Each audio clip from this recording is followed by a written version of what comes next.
I'm the one you're looking for, not her. I have made bombs for them. I don't think so. Protecting your daughter is admirable, Mr. Stanek.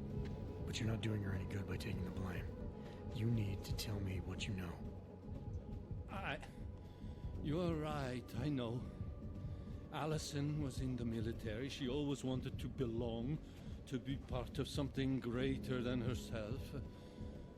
She was such a beautiful child, gifted. What happened? After the incident, she met some people. They said they were her friends, but I could see they only wanted to use her.